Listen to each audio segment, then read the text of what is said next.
I think if, a hospital wants to send a bill, send a meal, send a ride, send a person. If we don't start to personalize the care that you deliver medically with social health needs, the trust is never going to be there. And you can't just do this overnight. This takes reps.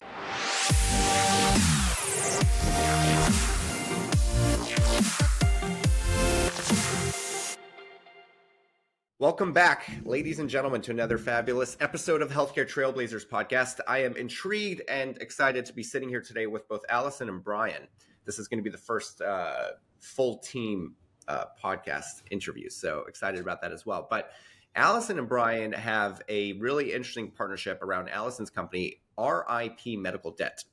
And, there's a lot of company names. People try to get very creative with company names, try to make up words, and I think Allison's company is one of those names that you understand pretty much exactly what they do. And what they do is kill medical debt for Americans to the tune of $10 billion. And so obviously, part of the big issues in this country is that healthcare is extremely unaffordable, which for many, but it's also necessary. People unfortunately get sick and can't afford to just be sick. You have to be healthy and try to keep yourself alive. That's generally important in this life. And so a lot of people get stuck with a ton of medical debt. And Allison's company has been doing something really, really interesting, which is actually buying that medical debt and then getting rid of it. And so super unique. There's nobody else in the space doing this. And then Brian is with Finthrive, a data company, and they have this really unique partnership that's now able to amplify the work with RIP Medical. And so Allison, Brian, thank you so much for sitting with us today. Thanks for having us. Great to be here. So Allison, let's start with you. How did you get started with RIP Medical? Well, I came in about 3 years ago. The organization is just 9 years old. We'll have our 10-year anniversary next year, and we have a big party planned in May. Nice. And so I came in 3 years ago, but we were founded by former debt buyers who understood that you can buy medical debt for dirt cheap on the market. And they figured out that if you take donated dollars, you don't need to make a return on investment. And instead, you can be in the luxurious position of telling people, hey, I bought your debt and you don't owe it anymore because we're a nonprofit and we think that medical debt is not okay. And we want to make you free and clear of this burden. And so I came in 3 years ago I have a social services background. I represented hundreds of nonprofits operating in New York City, providing various social services. So that's the lens I come to this work with. And I've been just growing the organization and growing our ability to abolish medical debt and to connect it to other community-based work and to better analyze and understand the issue of medical debt, hopefully for bigger policy solutions that are beyond me cleaning up the mess at the end.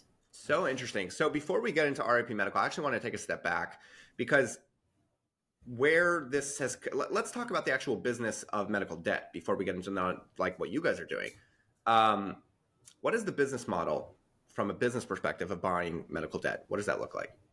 Yeah, so you buy medical debt for pennies on the dollar. You as a for-profit that's looking to make money, you go to a healthcare provider, you look at their bad debt portfolio, you analyze it, you price it out.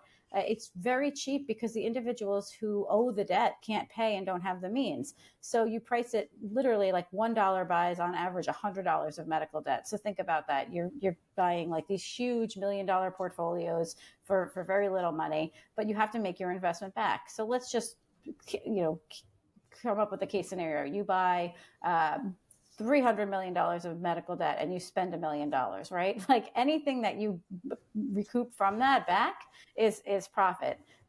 So you cut deals with people. You say, oh, look, I bought your debt, but you owe $10,000. Like if you give me $3 and you pay over 3 years, the debt will be settled. So that's that. You start going down that road.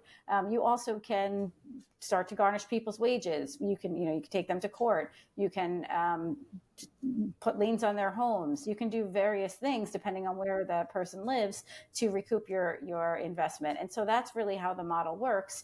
And that's how people, make it a profit. So that's what's so fascinating to me, because you're talking about, kind of, at least from a patient perspective, you would look at these people as the lowest of the low. You're looking at people that are targeting, struggling Americans and hounding them for money that they can't pay. And so to listen to you say that the founders of RIP medical debt came from that world and then said, you know what, this is interesting. We could actually take this thing that is looked at as kind of like, just a bad industry and flip it on its head into something that can actually service millions of Americans is absolutely fascinating to me. You would think that the personality type that has a medical debt company is not the personality type that starts a non-for-profit. Like how is that relationship, and what is your interaction with the founders? Well, I will say, I mean, I think not all for-profit debt buyers are alike, right? There are certainly, look, this is the United States. Everything's a commodity, and like that's the reality. And so I wouldn't say they're all, evil and out there to, but look, Clearly. I mean, we do have a system in which when people have debts, you can sell them and buy them, and that's the system we have in the United States.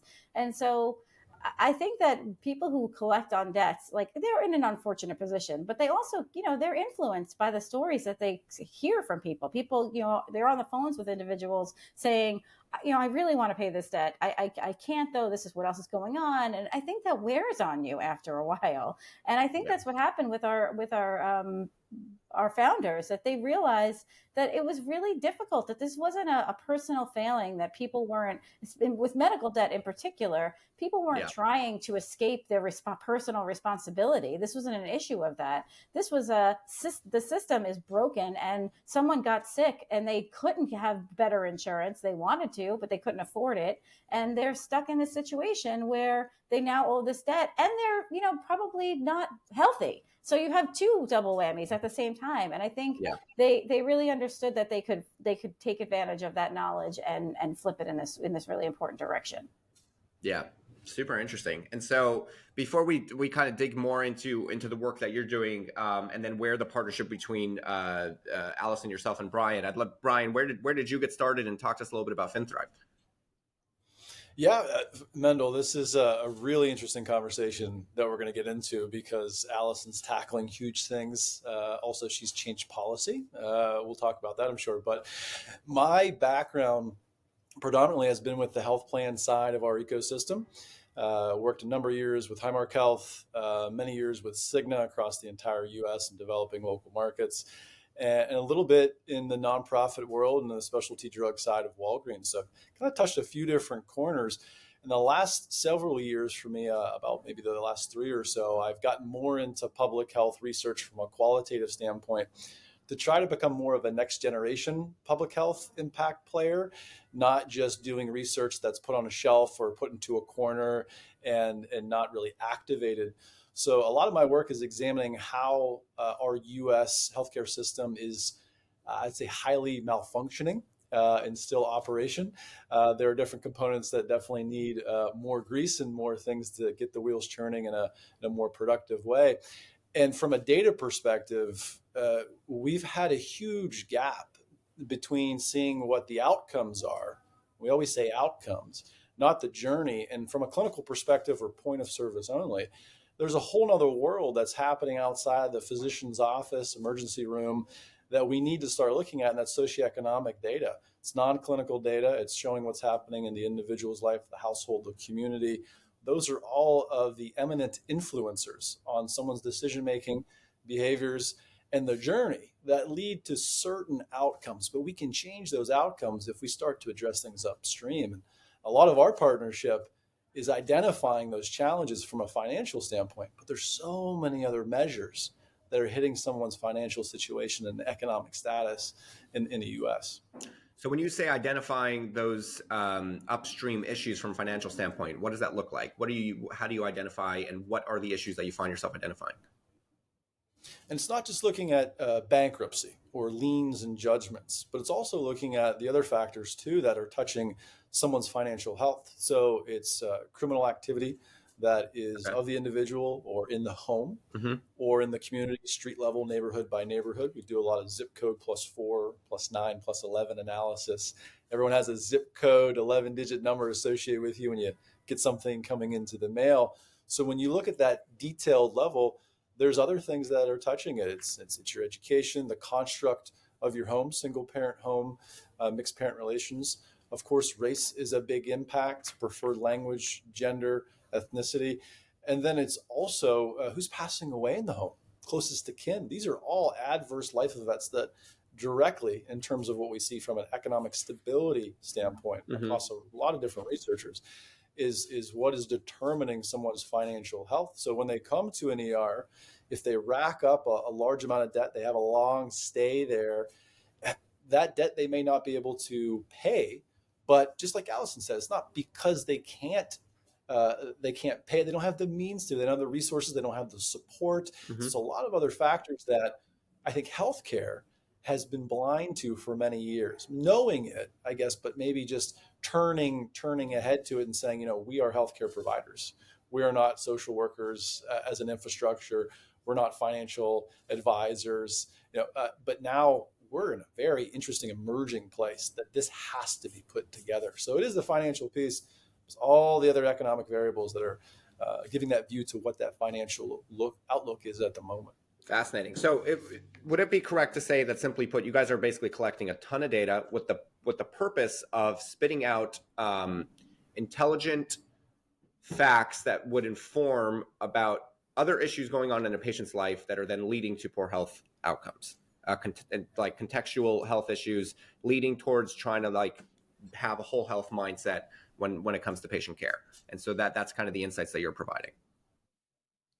Yes, and I would say it's beyond just patient care. I think that's for sure part of it, but it's also about the financial expectations of patients and what we should be realistically putting in front of patients in terms of what their out-of-pocket costs are. All right, so Allison, let's take a giant step back. You are a cure for a very unfortunate sickness, and so at the end of the day, the debt, the $10 billion, it's a crazy number, $10 billion of debt that you've wiped out, deleted from everyday Americans, and unfortunately, it doesn't look like you're going out of business anytime soon. Even though I'm sure you hope that you go out of business. Amen. Yeah, right. But why? In I guess this is a really interesting team to ask this. Allison, we'll start with you. Why is healthcare, in your mind, so expensive in America? Yeah, just very basic question, but I think you'll have a unique response. Yeah, no, I think look, who is it expensive to, right? I mean, I think for me, from my perspective, I look at what we expect the patient to pay, and I think that's just unreasonable. I mean, if you look, it's similar. It's like analogous to like mortgages. Like when someone signs up to get a mortgage, you look at how much money they have and whether or not they can pay it before you allow them to sign up. I mean, we saw this, like there was a whole crash several years back, if you recall, because we weren't paying enough attention to people's ability to pay. But yet in healthcare, we allow people to have health insurance that they clearly can't meet the deductibles and they're going to fail to pay those. And then that sits with the hospital. Then the hospital has to figure out what to do with that reality. And so what do? They think about, okay, so I've got to make the other ones that can pay. And so there's a cost shifting, I think, that's going on to a large degree because the expectation, the people that are walking in that have even insurance and some payer behind them, there's an expectation on that patient that's unreasonable. And I think we really need to look at that. And I think it's pushing up costs all over the place. And it's understandable. Hospitals need to be solvent. We need them to be solvent institutions. And we're not setting them up for success just as much as we're not setting up the patients up for success. So you're saying you have this dynamic where humans need healthcare. That's a thing we need because we like to live, right? Although, can I just say, you'd be surprised how many people are going without because of this financial expectation. Yeah. But that doesn't mean they don't need it. They need it. They just can't. They just can't afford it. They can't access it. But even people but most people are not going through some tedious application process similar to a mortgage, and so people are just being put on these plans, so to speak, that they can't afford. Then they fall into debt, so it still hurts them. It's not like they just say, okay, fine, don't pay us. They still get hurt. But then the hospital says, okay, we know that this demographic is not going to pay us, and so we're going to basically upcharge these people. And so that's definitely an interesting insight. Brian, do you have anything to add to that part of the healthcare cost equation? Allison's right on it. And I think a level deeper is there's the traditional model of the cost of care that's been negotiated in terms of a payer and provider, and then the plan type, the actual mix of their coverage. There's no right sized fit for someone paying their medical service. Even if you look at student debt right now, I think I've been a lifelong student. I'll probably be a student for maybe the end of my days. I enjoy it, but the way that the federal loan models and private loan models have started to evolve in a separate industry comparison is they'll look at your economic means and they'll right size a bill to you. And that's different. That kind of keeps the trust currency in place. In the healthcare society, trust is completely eroded in terms of the vulnerable populations that have the highest need, not only medical care, but social health needs. So someone will continue to exacerbate their conditions and go without coverage and healthcare coverage, like Allison's saying, because there's either a fear or a mistrust component that's at the foundation of their belief to a healthcare system. And then also their access and literacy too is a completely different variable in this equation. So if we could right size fit, there's no answer to this, but the model needs to start to shift in a more personalized affordability level. And once we get to that, we're going to continue to see mistrust, exacerbated conditions, high spend along a lot of vulnerable populations in the US. And it's going to go until things break even more. I think to the end consumer, I think more of this kind of knowledge is getting out there. And I think there's this feeling that look, everyone knows that insurances pay different rates than they have the official rate, and then there's what they actually pay. But the problem is that when a patient gets the bill, they get that official rate. And so they kind of know that everything is meaningless to a certain extent. And it's very talking about trust and transparency. Obviously, there's laws trying to be put into effect about price transparency in systems. And you have these crazy disparities between a hospital here will provide the same service as a hospital here, and the price will be all over the place because it's all meaningless. There's nothing real. And so I think to patients across the country, that's if they get a hospital bill and they want to be a good person, they want to pay it, they kind of feel like an idiot for even paying it because it's a meaningless bill to a certain extent. If I would have been somebody else, I would have paid 10% of this. You know what I mean? Yeah. And so there's a lot of work around what the actual price of care is and should be, and what are the elements in the environment that are contributing to that inflated pricing, whether it's societal issues, like our country tends to be a very litigious society where people almost hope that a surgeon messes up on them so they get a payday, because everything's just suing. But that leads to people needing a ton of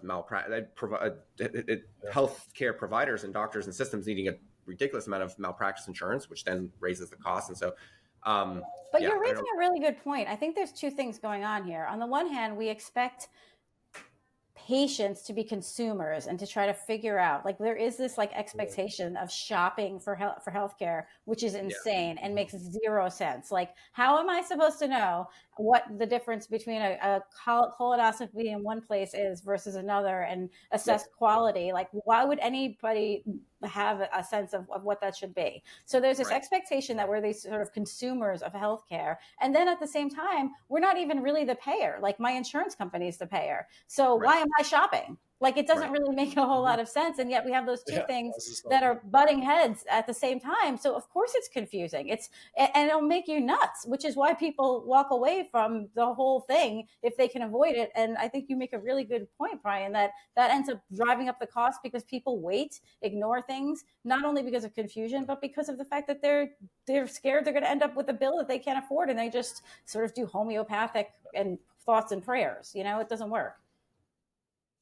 In a lot of ways, Allison, what you're saying really makes me look at it from this very broader view of our healthcare infrastructure in terms of the business model that's been in place for so many years has in a way, not in intention, contributed toward a lot of generational poverty, in which you have a household that has multiple generations. You have grandparents, parents, close to kin as well, and then children, and the debt is passed down. The debt is so embedded into their lifestyle that they can't find a way out. And we did a very large study with Robert Wood Johnson Health for Data Action grant with Utica University this past year, and it showed that. It showed that generational poverty is the number one impact toward economic instability, regardless of you giving a lot of stimulus money from the federal level during a pandemic or not. You'll never get them out of poverty unless we start to change models. And Allison's great company is an intervention. It's not the solution. Right. And the miracle would be there doesn't need to be an RIP medical debt one day, but we can't rely on these organizations to carry this load. It's a huge infrastructure shift that needs to happen. And everyone says this, but they're influencing the right places. Yeah. And everything's negotiable, like Allison has proved, which is awesome. So, Allison, you are clearly extremely passionate about your work. So talk to us just a little bit more. So you came from, you said you were in public policy before?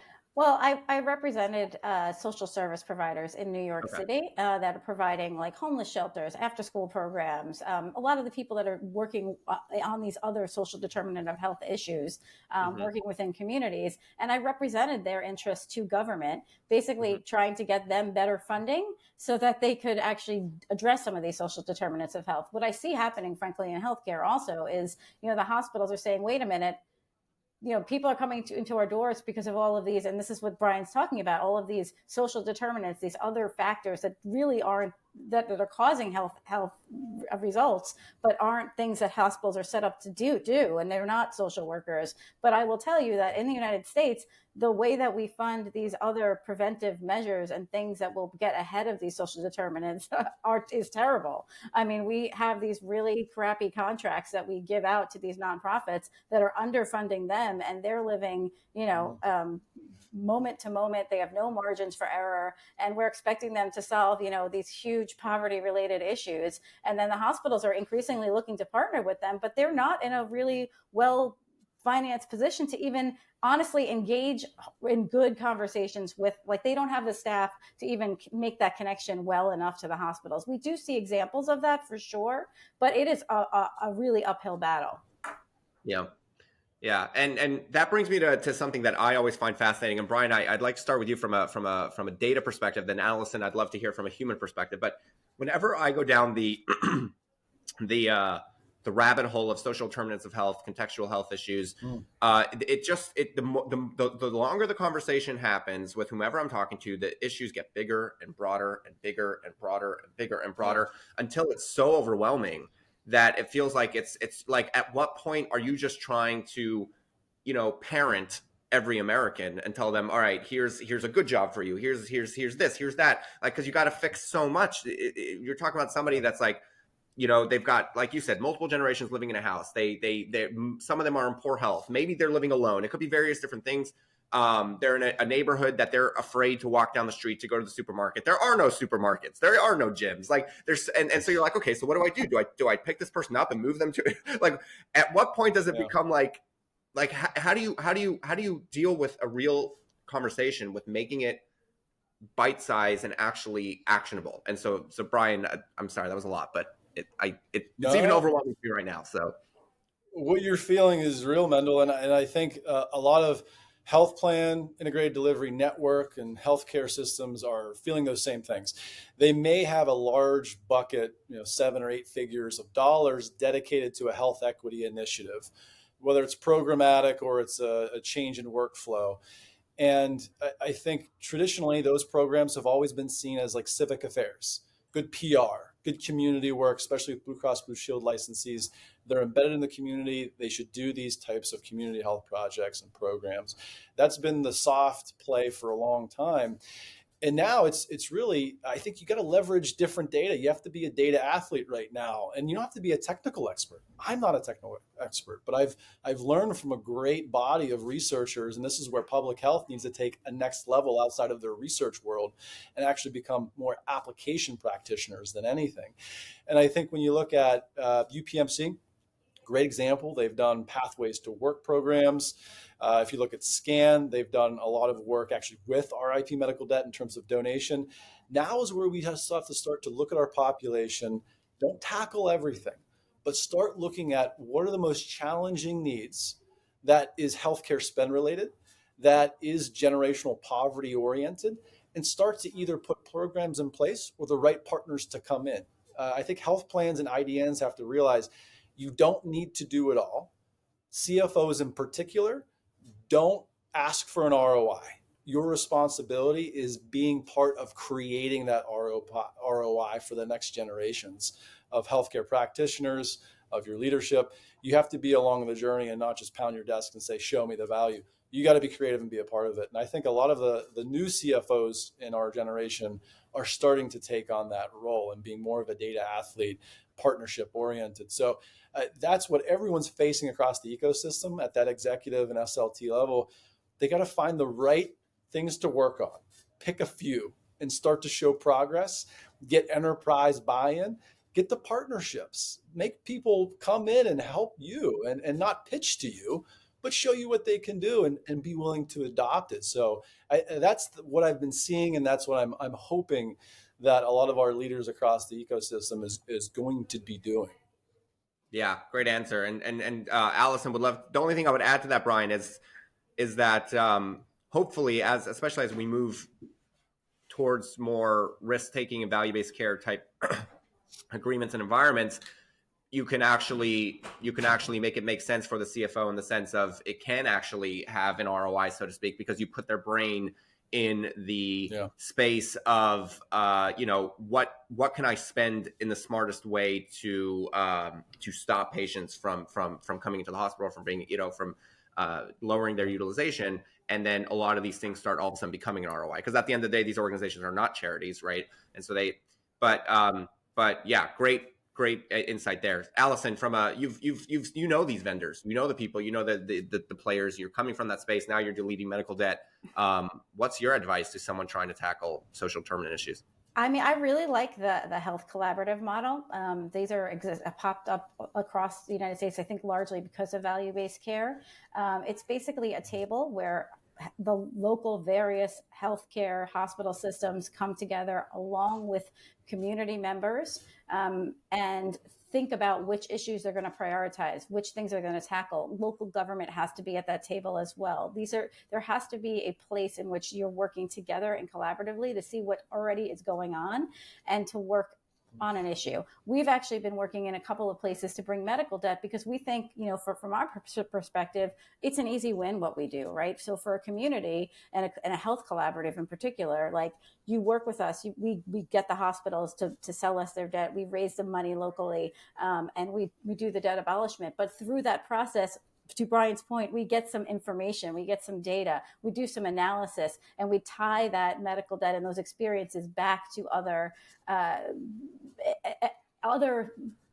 ills that people are dealing with and to sort of start to prioritize. I wouldn't get out of bed in the morning if I sort of felt like I can't, these problems are intractable. I've had a long enough career in social services to see that these interventions actually really do work, but you do need to give the nonprofits and the community members the space to do that work and to give them the resources to do the work well, and not hamstring them by having 1,000 audits, making sure that you're checking every single dollar and not giving them any room for error. You need to give them real margins to make mistakes. And the other thing I would say for healthcare providers, hospitals, they do a lot of this community work. They are focusing increasingly on this. I think that's very true. There's all these community benefit people that are going into communities and trying to build bridges and think about what investments the hospitals can make and how they can position themselves.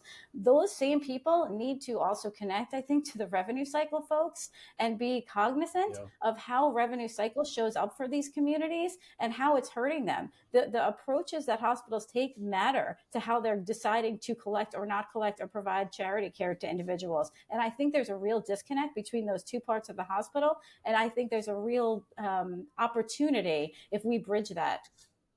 Let's dig into that. I want to double click on that. Can talk about that disconnect a little bit. What are you seeing?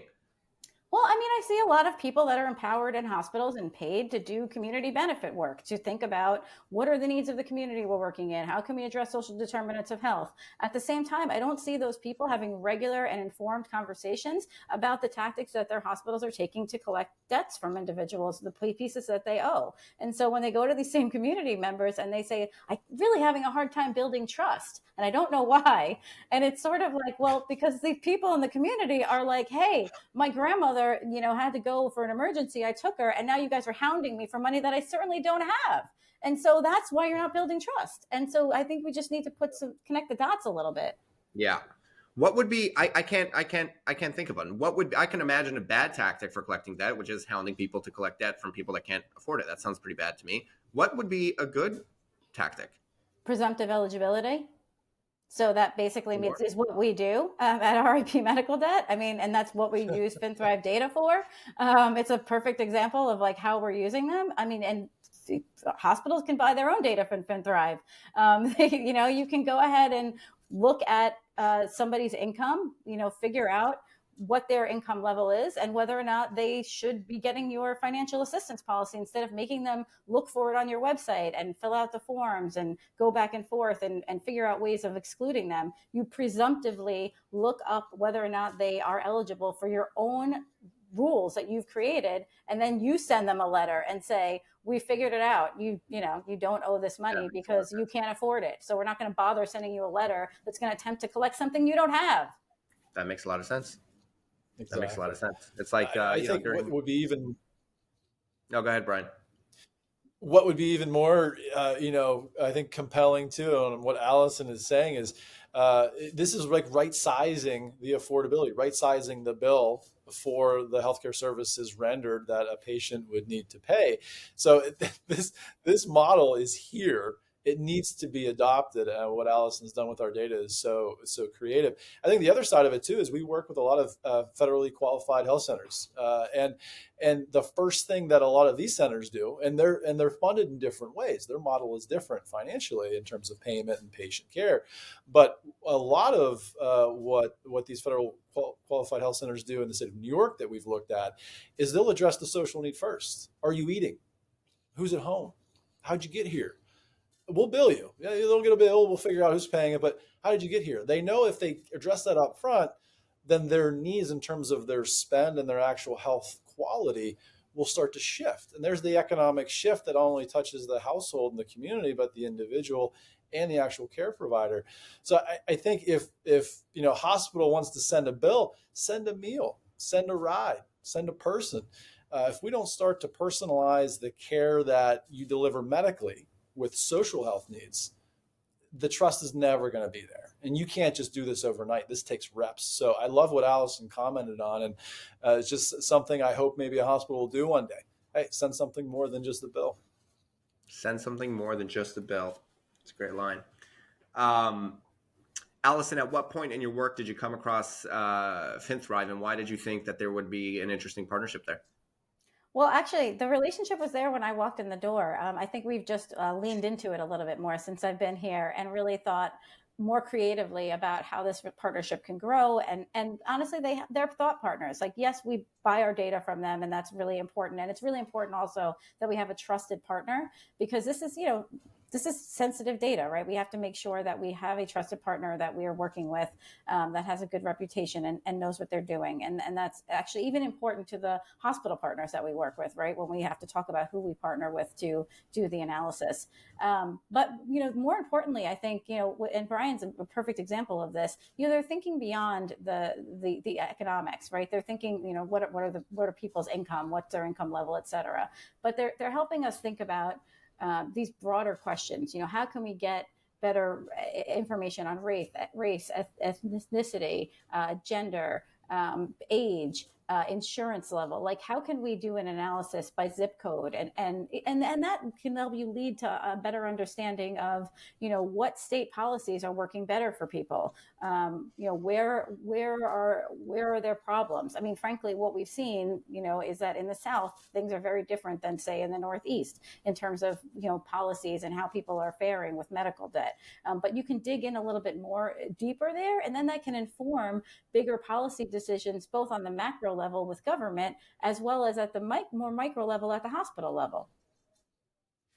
Before I flip that question back to you, Brian, about Allison and RIP Medical, it occurs to me that often when I have conversations with people about, asking the right social determinants questions and asking the right questions, a lot of the response that I get from people is, okay, so you collected the data, then what?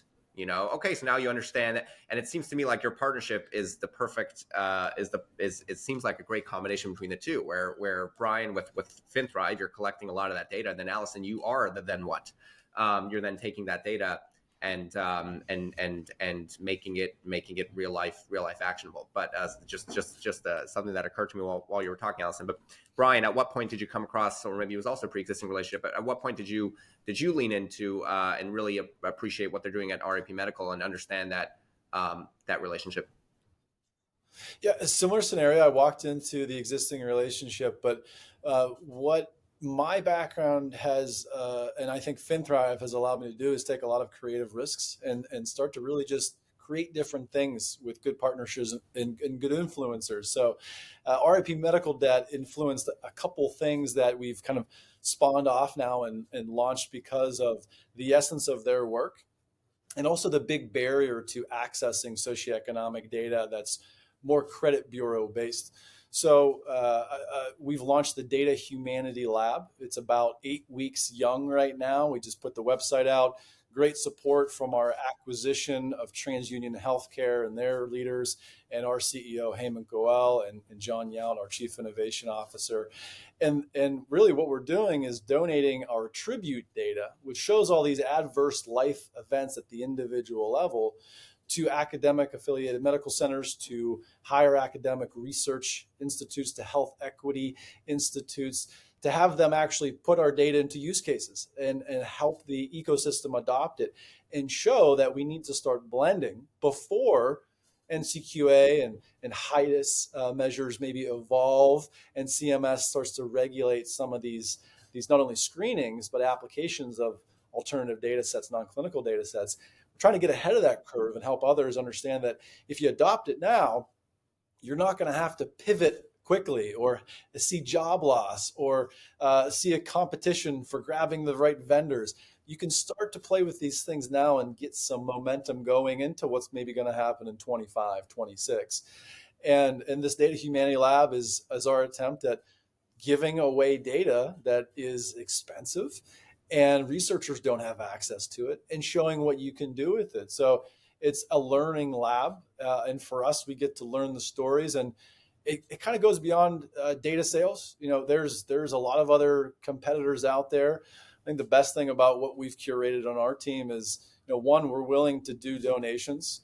And two, we don't just do the transaction side. We actually have experts and those in research backgrounds like myself, Sam Foray, who's our VP of Innovation, and our data modeling engineers. We bring the service with it and the expertise with it in terms of evidence and research background. So it's not just sales. We don't have just salespeople.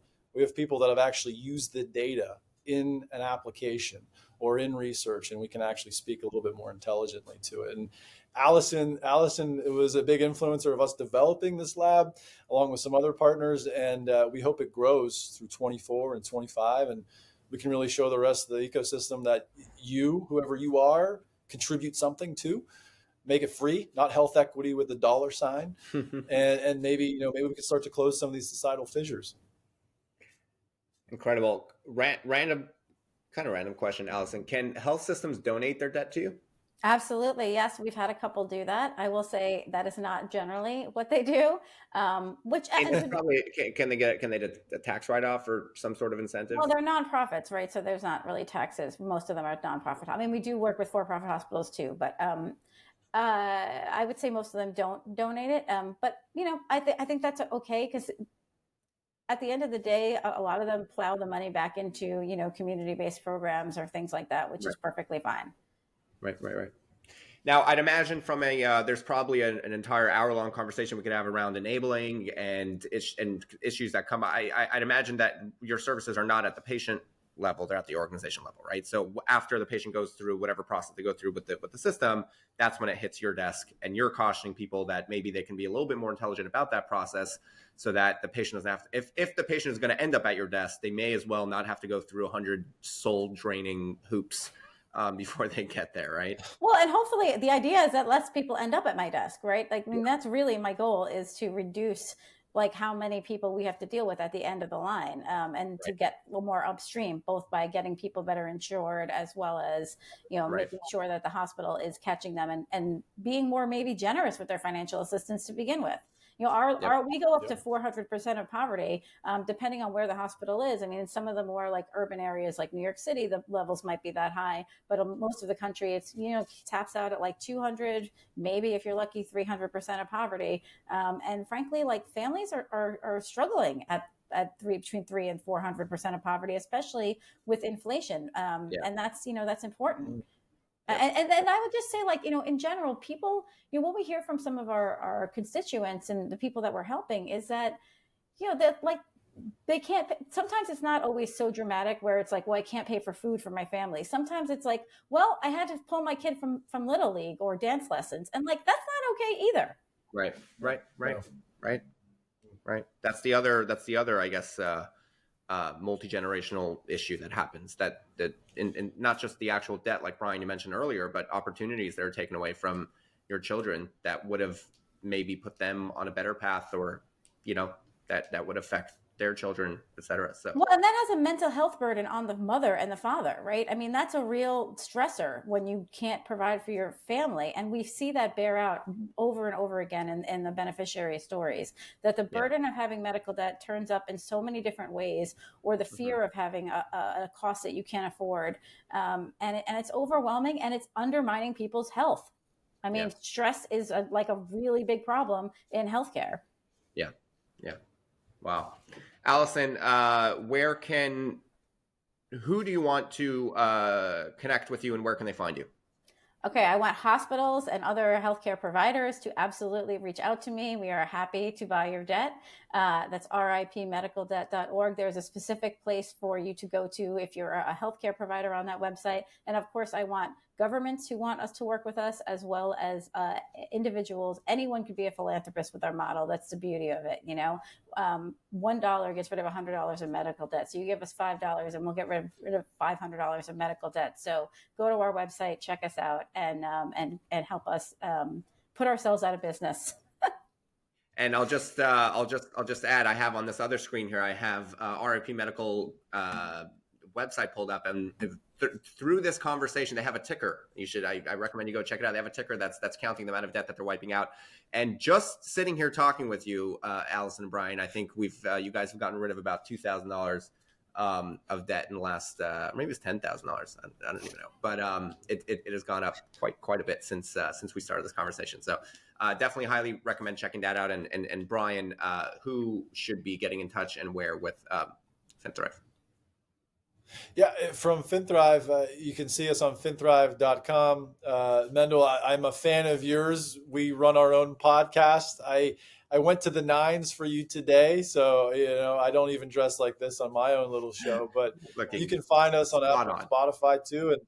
And I'll tell you what, if you want to take a creative risk and you want to learn more about Data Humanity Lab, that's on our website too. But we encourage everyone, do your part and do more too. It's the expectation that a lot of individuals have on big anchor systems in every community. So do more. Start doing more than just a bill. Incredible. Brian, Allison, thank you so much for spending time with us today. Thanks for having us. Thanks, man.